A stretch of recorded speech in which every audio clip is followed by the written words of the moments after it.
Student, आज हम लोग क्लास 8 का पाठ 1 मातृभूमि इस कविता के बारे में पढ़ने जा रहे हैं, समझने जा रहे हैं। कविता को समझने से पहले हम लोग आते हैं सबसे पहले लेखक का परिचय के बारे में। आखिर कविता को जो लिखने वाले लेखक है, कवि हैं, उनके बारे में। इनका नाम सोहनलाल द्विवेदी बताया गया है। इनका जन्म 22 फरवरी 1906 को हुआ था। इनका जो जन्म स्थान था वो बिंदकी, कानपुर के पास में ही है, फतेहपुर जिला कहलाता है। और यह पड़ता है आपका कहां पर में, तो उत्तर प्रदेश में। कहां पर में, ये उत्तर प्रदेश में। अब आते हैं हम लोग इनके शिक्षा के बारे में। कहा जाता है कि इन्होंने शिक्षा जो था वो वाराणसी से एमए तथा एलएलबी की जैसे परीक्षा वगैरह उन्होंने वहां पर में शिक्षा वगैरह उन्होंने प्राप्त किए थे। इसके बाद हिंदी कवियों में इनको प्रसिद्ध कवि भी माना जाता था। कहते हैं कि इन्होंने 1937 में लखनऊ से दैनिक पत्र, एक पत्र का नाम था अधिकार, इनकी शुरुआत की थी। मतलब संपादन का काम इन्होंने यहां से शुरुआत किया। फिर अगर हम लोग रचना में आते हैं ना, तो रचनाएं वगैरह तो इन्होंने बहुत सारे लिखे थे। जिस रचनाओं में नाम आता है युगावतार का, गांधी, खादी गीत, गांवों में किसान, दांडी यात्रा इत्यादि और बहुत सारे थे। लेकिन इनको 1941 में प्रथम प्रकाशित जो भैरवी था, उस भैरवी रचना में इनको एक तरह से सम्मान दिया गया था। सबसे पहले 1941 में इन्होंने क्या किए थे, भैरवी जो था वो प्रथम प्रकाशित इनकी रचनाओं में से जाना जाता था। अब हम लोग आते हैं इनकी उपाधि। ज्ञानवान तो थे ही ये, जिसके कारण भारत सरकार द्वारा 1969 में इन्हें पद्मश्री से भी सम्मानित किया गया था। रचनाएं के बाद हम लोग आते हैं इनके काव्य कृति के बारे में। काव्य कृति का मतलब होता था उस समय में बहुत सारे ऐसे पुस्तकें वगैरह इन्होंने लिखे थे। कहते कि जिसमें आपका पूजा गीत, युगाधार, विष्पान, वासंती, चित्रा इत्यादि, ये सारे, अभी तो बहुत और सब थे उसमें, मैंने इन सबों का कुछ का उसमें से नाम लिखा है।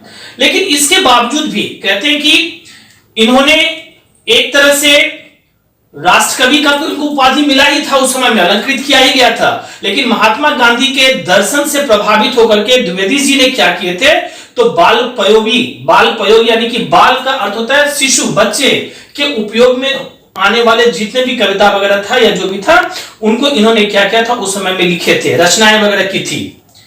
इसके बाद इनका देहावसान 1 मार्च 1988 को हो जाता है और इस दिन इनकी मृत्यु हो जाती। तो ये एक तरह से लेखक का आपका परिचय है। अब हम लोग आएंगे कविता में। वैसे तो कविता आपका बहुत सारा पैराग्राफ में उसको डिवाइड किया गया है, मैंने उसको बहुत शॉर्ट करके 3 पैराग्राफ में पूरा का पूरा उसको मैंने बनाया हूं, और उसी तरह से एक एक पैराग्राफ हम यहां पर में लिख करके और उसको अर्थ के साथ में आपको समझाने की कोशिश करेंगे। अब हम लोग आ रहे हैं सबसे पहला जो पैराग्राफ दिया गया उसमें, इसको सबसे पहले हम लोग पढ़ते हैं, उसके बाद में फिर इसको समझने की कोशिश करते हैं, इसका भावार्थ करने की कोशिश करते हैं। कहते ऊंचा खरा हिमालय आकाश चूमता है, नीचे चरण तले झुक नित सिंधु झूमता है। गंगा यमुन त्रिवेणी नदियां लहर रही है, जगमग छटा निराली पग पग छहर रही है। वह पुण्य भूमि मेरी, वह स्वर्ण भूमि मेरी, वह जन्मभूमि मेरी, वह मातृभूमि मेरी। अब हम लोग आते हैं सबसे पहले कुछ ऐसे शब्द वगैरह है जिसका अर्थ समझना जरूरी है। सबसे पहले हिमालय का तो नाम हम लोग जानते हैं, जो कि सबसे बड़ा पर्वत के नाम से भी हम लोग यहां जाना जाता है। अगर हम लोग इसी में आते हैं जैसे कि सिंधु कहा जाता है किसको, सागर को, समुद्र को। तो ये सिंधु जो है आपका सागर या फिर समुद्र जिसको हम लोग कहते हैं उसके अंदर में आता है। अब आइए गंगा यमुन, यहां पर यमुना नहीं, ये यमुन है आपका कविता में यमुन। तो ये यमुन का मतलब ही यमुना होता है। और यमुना के बाद में आते हैं हम लोग त्रिवेणी। त्रिवेणी का अर्थ होता है 3 नदियों का संगम। अब ये 3 नदियों का संगम किसको कहा गया है, जिसमें गंगा, यमुना और आपका एक कौन सा नदी है, गंगा, यमुना और सरस्वती, ये 3 नदियों का संगम है जिसको हम लोग त्रिवेणी के नाम से जानते हैं। अच्छा, इसके बाद में आइए, इसमें आपका छहर बोल के शब्द, ये छहर का अर्थ होता है बिखरना। इसके बाद में ये पुण्य भूमि, पुण्य भूमि का अर्थ होता है पवित्र भूमि, बाकी स्वर्ण भूमि मतलब वो जो सोने के जैसा धरती, जन्मभूमि हम लोग जानते ही हैं और मातृभूमि हम लोग जानते ही हैं। अब हम लोग आते हैं इसी पोएम, ये जो पहला पैराग्राफ हमने यहां से लिया है मातृभूमि से, उसके बारे में कवि का क्या कहना है, इन चीजों को समझने की अब हमें जरूरत है। ऊंचा खड़ा हिमालय आकाश चूमता है, नीचे चरण तले झुक नित सिंधु झूमता है।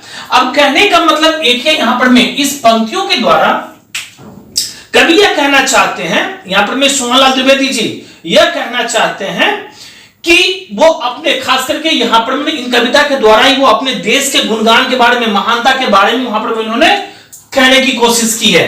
तो कवि का कहना यह है कि भारत की उत्तर दिशा में हम लोग जानते हैं कि हिमालय पर्वत एक तरह से आकाश को चूम रहा है, ठीक उसके नीचे चरण, अगर मान लिया उत्तर में आपका हिमालय हो जाता है तो उसके नीचे कौन आएगा, दक्षिण आएगा। तो दक्षिण के बारे में कहा गया इसमें कि इसकी जो दक्षिण में है ना वो हिंदू महासागर है, उसे देख करके ऐसा लगता है जैसे यह चरणों को क्या करते जा रहा है, निरंतर चूमते जा रहा है। फिर कहते हैं गंगा जमुना त्रिवेणी नदियां लहर रही है। मैंने त्रिवेणी के बारे में समझा दिया, जिसमें आपका गंगा यमुना सरस्वती तीनों नदी का जो मिलन है, इसी के बारे में यहां पर मैं कभी क्या कहना चाहते हैं कि गंगा जमुना और त्रिवेणी यानी कि सरस्वती जैसी जो पवित्र नदियां है ना, वो भारत भूमि की एक तरह से शोभा बढ़ा रही है। जगमग छटा निराली पग पग पर छा रही है, मतलब ये तीनों नदियां मिलकर के भारत भूमि को एक तरह से क्या कर रही है, एक शोभा जो है ना, इस शोभा को वो बढ़ाने की कोशिश कर रही है। इतना ही नहीं बल्कि और जितने भी सारे नदी है ना, इसका अतिरिक्त और जितने भी नदियां वगैरह है, उनके जल से हमारे यहाँ जो किसान भाई वगैरह होते हैं ना, वो लोग अपने खेतों को सींचते हैं, फसल को सींचते हैं, जिससे क्या होता है तो फसलें भी यहाँ पर में ज्यादा वो लोग उपजाते हैं। और यही कारण है कि खास करके यहाँ की जो मिट्टी है ना वो बहुत ही उपजाऊ होती है, जिसमें फसलें वगैरह अनेक होती है। इसी कारण से कवि ने इस भूमि को एक तरह से पुण्य भूमि भी कहा है और स्वर्ण भूमि भी कहा है, यानी कि इस धरती को कवि ने एक तरह से स्वर्ण भूमि का भी नाम दिया है। इसलिए कवि यह कहना चाहते हैं कि हमारी जो भारत भूमि है ना, अपनी जो जन्मभूमि है, हमें उसके ऊपर में हमेशा गर्व करना चाहिए। क्यों? क्योंकि वो हमारी मातृभूमि है। ठीक है, अब आते हैं हम लोग दूसरा पैराग्राफ, जो इसके बाद वाला पैराग्राफ दिया गया उसके बारे में। अब हम लोग आते हैं पैराग्राफ नंबर 2, जो जिसके द्वारा कवि क्या कहना चाहते हैं उसके बारे में समझेंगे। सबसे पहले कविता में आते हैं। झरने अनेक झरते जिसकी पहाड़ियों में, चिड़िया चहक रही हो मस्त झाड़ियों में, अमराइयां घनी है कोयल पुकारती है, बहती मलय पवन है तन मन संवारती है। वह धर्म भूमि मेरी, वह कर्म भूमि मेरी, वह जन्मभूमि मेरी, वह मातृभूमि मेरी। अब इस पैराग्राफ के द्वारा जो है वो कभी क्या कहना चाहते हो, ध्यान से देखो। सबसे पहले हम लोग आते हैं कुछ शब्दों के बारे में। तो पहाड़ियां हम लोग जानते ही हैं, चिड़िया के बारे में जानते ही हैं, फिर मस्त का मतलब भी अमराई। अब मस्त का तो जानते हैं अमराई, अमराइया का अर्थ होता है आम के जो बाग होते हैं, बगीचे वगैरह होते हैं, जहां पर बहुत सारे आम के पेड़ पौधे होते हैं, ये अमराइया का मतलब होता है खास करके आम के जो बाग बगीचे होते हैं उनको कहा जाता है। और घनी का अर्थ ही होता है जहां बहुत सारा हो। कोयल ये तो जानते ही हैं। अब आता है मलय का। मलय का अर्थ होता है चंदन। सवारना हम लोग जानते ही है, धर्म भूमि और कर्म भूमि। तो अब इसके बाद में हम लोग आते हैं इस कविता का जो ये पंक्ति जो दिया गया, इन पंक्तियों के मार्फत से आखिर कवि कहना क्या चाहते हैं। कवि कहते हैं कि उनके देश में जो है ना वो पहाड़ों के बीच होते हुए बहुत सारे झाड़ियां वगैरह है ना, झरने वगैरह जो है ना वो वहां से निकलती रहती है और वहां से आवाजें वगैरह झरझर झरझर पानी निकलने का आता है। वही झरना जो है ना वो आगे जाकर के क्या होता है, नदी में मिल जाता है, आगे चल करके वो नदियों में मिल जाते हैं। फिर कहते हैं कि यहाँ पर में चिड़िया जो है वो भी बहुत चहकते रहती है, हमेशा मस्त होकर के अपने अपने झाड़ियों वगैरह में, क्योंकि यह देश ही ऐसा है जहां पर में सभी चीज आजाद है, किसी को किसी भी चीज के लिए रोक टोक नहीं। वो भी एकदम बिंदास अपना मस्त होकर के और हमेशा अपने झाड़ियों में क्या रहती है तो चहकती रहती है। फिर इसके बाद में कहते हैं कि जब आमों के बागों में खास करके जब बौर आता है, बौर का मतलब तो मंजर वगैरह जब आता है ना, तो उस समय में जो कोयल सब होती है ना वो उस बगीचे में उस बाग में पहुंच करके और खूब आवाज अपना निकालते रहती है। वहां पर में पुकारते रहती है। तो अमराइयां घनी है, कोयल पुकारती है, बहती मलय पवन है, तनवन सवारती है। अर्थात कोयल तो अपनी सुरीली आवाज तो निकालती है, लेकिन मलय पर्वत से आने वाली जो शीतल वायु है ना, वो भी एक तरह से सबको ना मंत्रमुग्ध कर देती है। वो हवा जो होती है ना, वो एक तरह से सबको मंत्रमुग्ध कर देती है। और प्राकृतिक सौंदर्य से कवि का जो है ना, वो मन एक तरह से झूम उठता है। और उसके बाद में वो ये भी कहते हैं कि अपनी जन्मभूमि को एक तरह से धर्मभूमि भी उन्होंने कहा है, कर्मभूमि भी उन्होंने कहा है। फिर कहते हैं कि ये हमारी भारत जो है ना, वो एक तरह से बहुत ही मतलब बहुत ही ऐसा अच्छा सा देश है जहां पर मैंने या फिर बहुत सारे आदमियों ने जन्म लिया। उन्हें गर्व होना चाहिए अपने देश के ऊपर में, अतः हमें अपने देश की सेवा करना चाहिए और यही हमारा एक तरह से धर्म भी है। इस पैराग्राफ के द्वारा कभी ये सारी की सारी बातें को समझाना चाहते हैं। फिर इसके बाद में जो अंत वाला है वो भी हम लोग अब इसी तरह से उनको समझने की कोशिश करेंगे और फिर उसको मतलब बढ़िया से समझेंगे और फिर क्या कहना चाहते हैं कभी उसके द्वारा वो समझने की हम लोग फिर प्रयास करें। अब हम लोग आते हैं अंतिम पैराग्राफ और ये है आपका 3 नंबर। अब इसमें कवि क्या कहते हैं कि जन्मे जहां थे रघुपति, जन्मी जहां थी सीता, श्री कृष्ण ने सुनाई बंसी पुनीत गीता। गौतम ने जन्म लेकर जिसका सुयश बढ़ाया, जग को दया सिखाई, जग को दिया दिखाया। वह युद्ध भूमि मेरी, वह बुद्ध भूमि मेरी, वह मातृभूमि मेरी, वह जन्मभूमि मेरी। अब सबसे पहले हम लोग कुछ शब्दों के ऊपर में आते हैं। सबसे पहले ये पुनीत, पुनीत शब्द का अर्थ होता है पवित्र।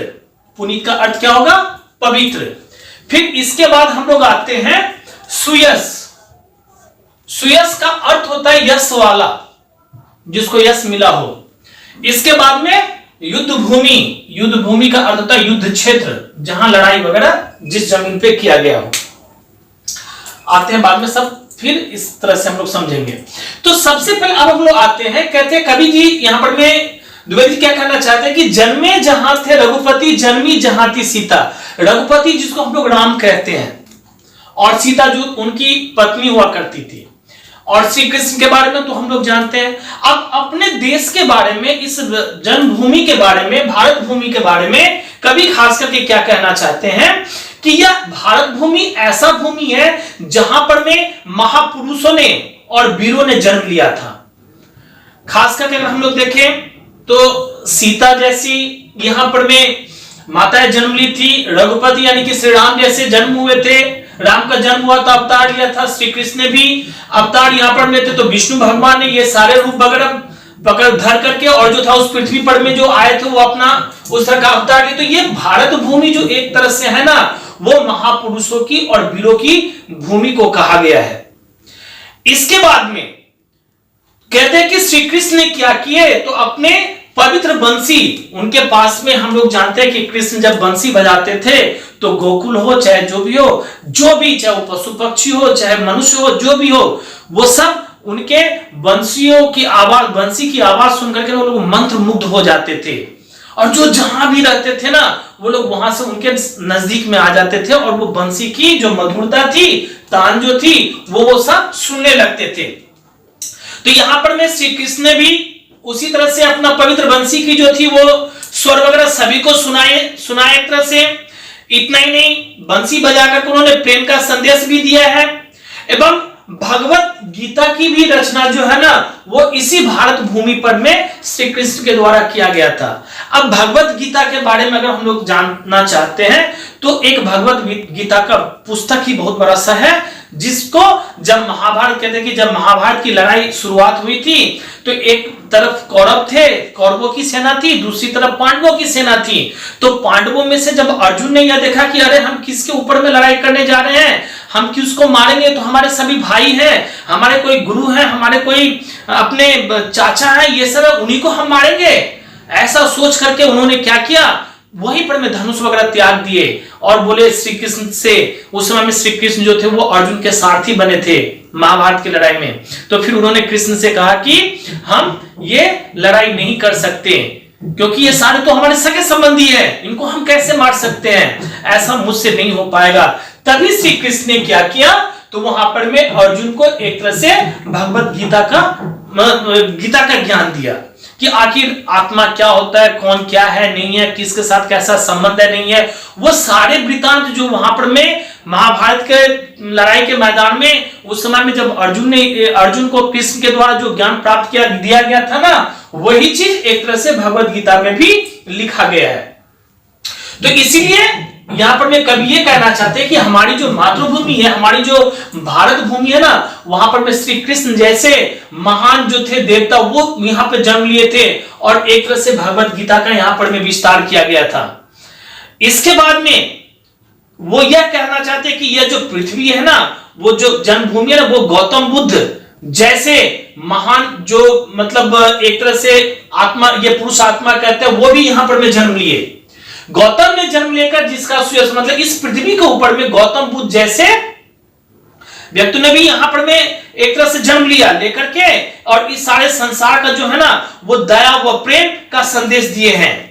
गौतम बुद्ध ने हमारे जन्मभूमि पर जन्म लिए और संसार का मोह माया का त्याग कर ज्ञान की खोज की, जिसके परिणाम स्वरूप भारत की जो प्रसिद्धि है वो बहुत दूर दूर तक फैली है। अब गौतम बुद्ध के बारे में हम लोग जानते हैं कि जब वो घर छोड़े थे ना, तो उस समय में वो शादीशुदा थे, एक पुत्र भी था इनका, वो एक राजा के बेटे थे। उन्होंने सारा का सारा चीज, राजमहल वगैरह सब कुछ, सुख वगैरह सब कुछ त्याग दिए, और त्यागने के बाद वो निकल गए किस चीज में, तो ज्ञान की खोज में, सच्ची ज्ञान क्या उसकी खोज में। खोजते खोजते बहुत दिन तो घूमते रहे, बहुत दिनों तक घूमते रहे, बहुत सारी कठिनाइयों का सामना किया, फिर जाकर के अंत में उनको ना उस ज्ञान की प्राप्ति हुई, और जिस ज्ञान के कारण ही उन्होंने जग को एक तरह से दया के बारे में सिखाए, और इतने ही नहीं बल्कि एक तरह से वो रोशनी बन करके, दिया बन करके उनको रास्ता भी दिखाए।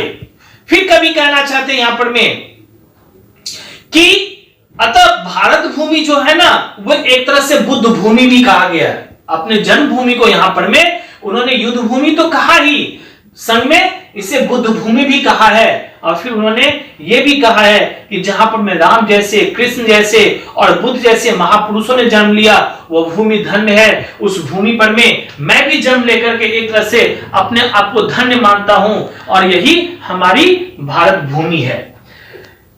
यही चीज वो संदेश देना चाहते हैं, खास करके कि हमें हमारा जो धर्म है खास करके वो अपने देश की रक्षा करना है, सेवा करना है। हम अपने देश की सेवा करें और अपने देश की रक्षा करें, यही उनका ये चीज कहना था।